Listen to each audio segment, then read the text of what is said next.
Icyegeranyo Rwanda Media Barometer kimaze gushyirwa ahagaragara muri byinshi cyatangaje harimo kwitangazamakuru mu Rwanda ryisanzuye ku kigero kirenga 81%. Ibi bishingirwa ku kuba nta munyamakuru uheruka kumvikana hutazwa cyangwa se yicwa azira uyu mwuga.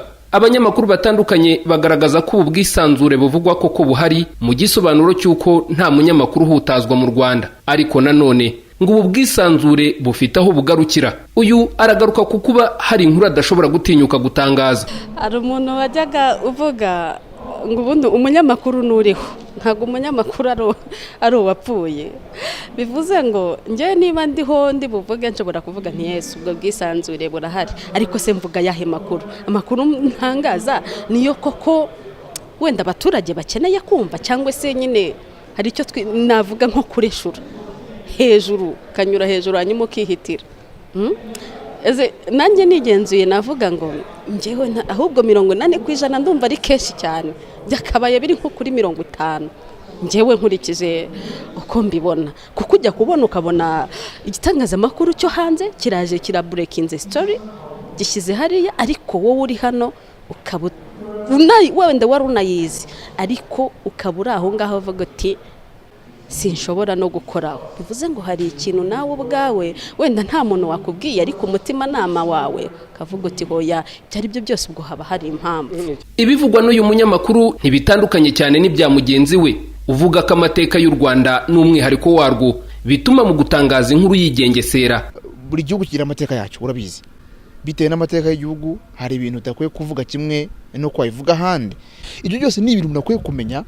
Nubwo yizitangazamakuru ko ritagira umupaka, yego nta mupaka, ariko se uko kutagira umupaka nukuhe? Izo nkuru zitagira umupaka ni izihe? Undi twavuganye nawe yagarutse ku ngingo ijyanye nuko mu gutangaza amakuru yigengesera agakoresha umutima nama, ariko agaruka no ku ngingo yuko hari abayobozi bagorana mu gutanga amakuru, nabyo afata nko kubuza umunyamakuru kwisanzura. Haracyari abayobozi cyane bagorana. Niba ushaka kumubaza ikibazo akaba yakubwira ngo banze umwendikire email, abanza asoma icyo kibazo akigeho, nabyo ibyo nukugora rimwe na rimwe ku muntu ukeneye amakuru yihuta. Mu gihe numva wakimusobanuriye akacyumva, yagombye kuguha igisubizo, cyangwa se akakubwira ati iminota mikeya nshaka igisubizo, ariko atari ukubanza kujya kumwandikira email umubwira ibibazo noneho akazagusubiza nk'ejo kandi ari inkuru yihutirwa yagombye guhita itangazwa. Mu by'ukuri ibyo biracyavunanye, ubwo nabyo biri mu bishobora kuba byakoma mu nkokora bwa bwisanzure.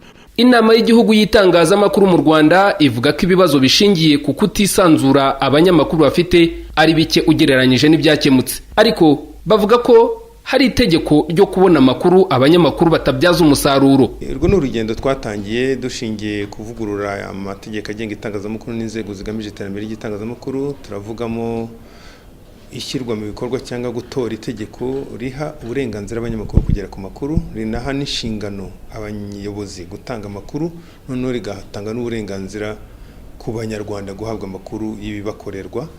Itegeko rero rirasobanutse, utari yubahirije umuvunyi ari we ufite mu nshingano ze gukurikirana ishyirwa mu bikorwa ry'iryo tegeko ashobora kumugenera ibihano cyangwa agafata imyanzuro ku waba yanze gutanga amakuru nk'uko amategeko abiteganya. Uyu munsi nyafurika w'itangazamakuru usanze ibindi bibazo byugarije itangazamakuru mu Rwanda birimo ubukene bukabije bw'ibitangazamakuru n'abanyamakuru, ndetse n'itakaza ry'agaciro ku mwuga w'itangazamakuru bituma buri muntu wese ubitekereje ahita winjiramo, ibintu abanyamakuru n'abareberera itangazamakuru bemeranya ko bikwiye guhinduka, nubwo inzira byahindukamo yo ikomeza kuburirwa igisubizo.